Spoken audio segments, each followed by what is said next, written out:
مولانا کے خاص خدام جو تھے وہ روایت کرتے ہیں کہ مولانا بہاؤالدین ولد کے انتقال سے دوسرے سال علوم شریعہ کی تحصیل کے لیے مولانا روم نے شام کا سفر اختیار کیا۔ جب ان کے والد کا انتقال ہو گیا، سلطان العلماء تھا، تو انہوں نے شام کی طرف سفر کیا۔ یہ مولانا کا پہلا سفر تھا جو شام کی طرف انہوں نے کیا۔ حلب میں پہنچ کر مدرسہ حلاویہ میں آپ مقیم ہوئے۔ آپ کے والد کے چند مرید بھی آپ کے ساتھ تھے۔ ایک مدت تک حلب میں رہے تو اس ملک کا جو حاکم تھا، حلب کا حاکم جو تھا، یہ شخص نہایت فاضل، خود عالم تھا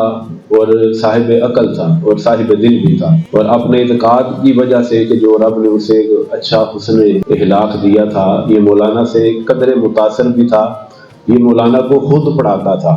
اور مولانا کی خدمت بھی کرتا تھا، مولانا کو خود پڑھاتا تھا اور آپ کی عزت بھی کرتا تھا، کیونکہ خود عالم بھی تھا تو یہ پڑھاتا بھی تھا، مدرسہ بھی تھا اس کا، اور آپ سلطان العلماء کے بیٹے تھے، اور حضرت مولانا روم کے والد کو سلطان العلماء علیہ مصطفیٰ جان رحمت نے عطا کی، تو یہ ان کے بیٹے تھے، تو ان کی بڑی عزت کرتے تھے مولانا روم کی۔ یہ حلب کا جو حاکم تھا، یہ بڑی عزت، جب کسی کی عزت کی جاتی ہے نا کسی حلقے میں زیادہ، تو اس کے حاسد بھی اس حلقے میں پھر اٹھنا شروع ہو جاتے ہیں۔ اب اس حلقے میں حاسد جو ہیں وہ اٹھ کھڑے ہوئے مولانا روم کے، اور جا کے حلب کے حاکم کو جو ہے برگلانا شروع کر دیا کہ یہ آپ کے جو نئے شاگرد ہیں جن پر آپ بڑی شفقت فرماتے ہیں، پیار کرتے ہیں، یہ جب آدھی رات ہوتی ہے تو یہ گھر سے نکل جاتا ہے، اور کہا جاتا ہے خدا جانے یہ آدھی رات کو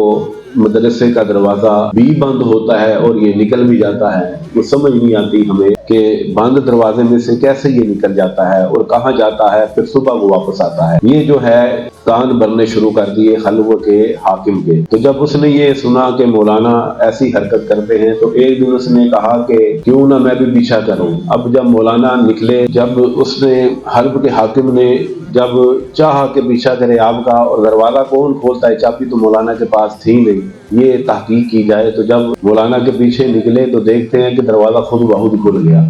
ابھی مولانا نے چند قدم باہر رکھے، دروازہ خود بخود کھل گیا۔ جب دروازہ خود بخود کھلا تو اس کو دیکھ کر وہ حیران ہو گئے کہ یہ تو خود بخود کھل گیا۔ تھوڑی کمال الدین صاحب جو تھے وہ آپ کے پیچھے پیچھے چل نکلے۔ آپ مولانا روم جو تھے مسجد خلیل اللہ تک آئے۔ وہاں پر جو ہے یہ کمال الدین صاحب جو حلب کا حاکم ہے وہ دیکھتا ہے کہ سبز پوشاک پہنے ہوئے نورانی لوگ نکلے ہیں، اور ایسے لوگ زندگی میں پہلی مرتبہ دیکھ رہا تھا یہ حاکم، اور لرزہ طاری ہو گیا بدن پر اور ہیبت مسلط ہو گئی۔ ان کا نورانی چہرہ، سبز انہوں نے جبے پہنے ہوئے تھے اور لمبے لمبے قد تھے ان کے۔ یہ سب جب ان کو دیکھا تو اس کے بعد اسے کچھ یاد نہ رہا، یہ بے ہوش ہو گیا۔ اب قریب اشراق کے وقت تک وہی بے ہوش رہا، نماز بھی جاتی رہی۔ اشراق کے وقت جب یہ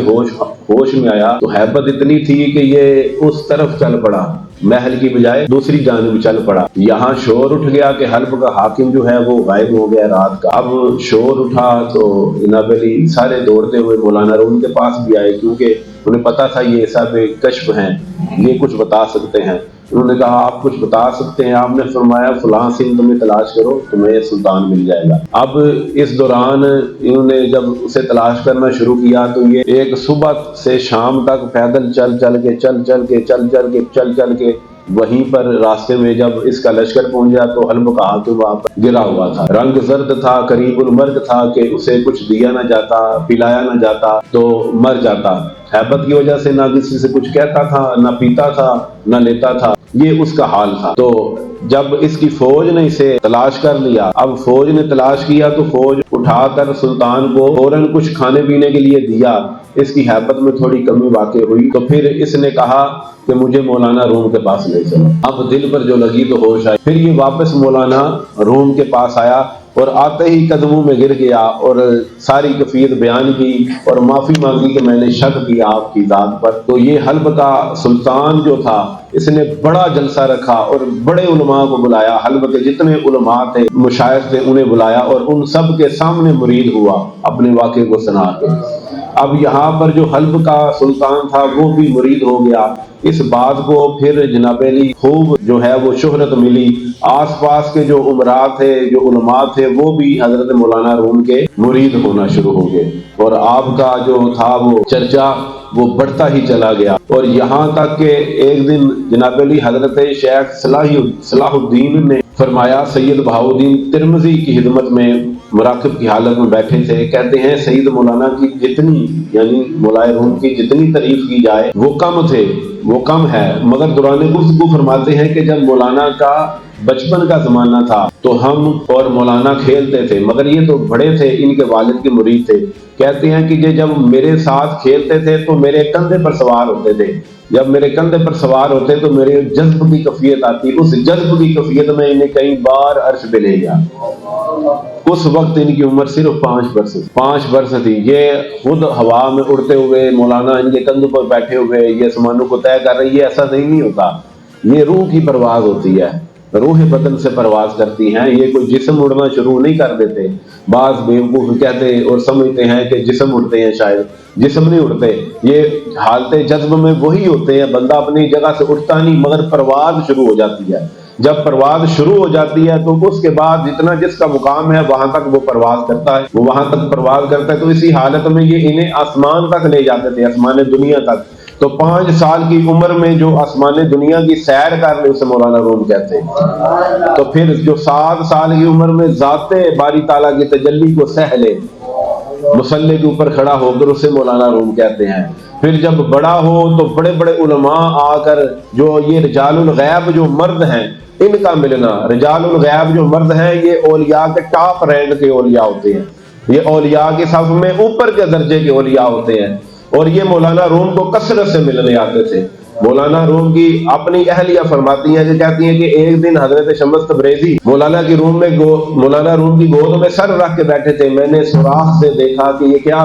کیا کرتے رہتے ہیں، کون سی باتیں کرتی ہیں، تو میں نے دیکھا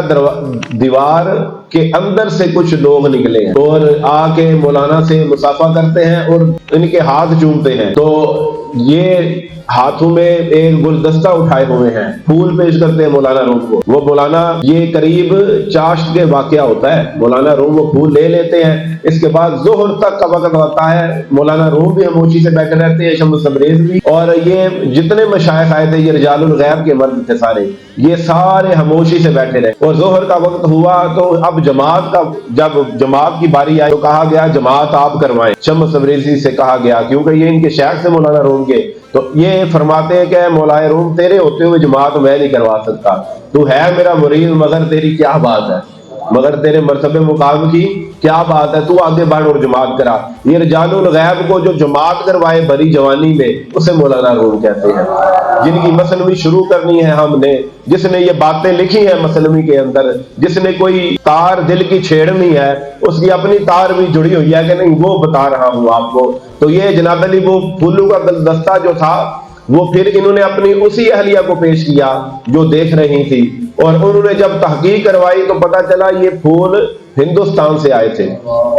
حالانکہ یہ پونیا کے اندر موجود تھے مولانا روم، اور یہ پھول وہاں ایک تاجر تھا، کہتا یہ پھولوں کی قسم اس وقت دنیا میں صرف ہندوستان میں پائی جاتی ہے، کیونکہ میں تاجر سفر کرتے تھے اور دور دراز سے چیزیں لا کے بیچتے تھے، وہ کہتا تھا کہ اس وقت تو یہ صرف نسل ہندوستان کے اندر پائی جاتی ہے۔ پتہ چلا کہ مولانا روم کو جو ملنے گئے تھے رجال الغیب وہ ہندوستان کے تھے، اور دروازے کے ذریعے نہیں دیوار کے ذریعے اندر آتے ہیں، ان کے جسم بھی اتنے نورانی ہو گئے تھے،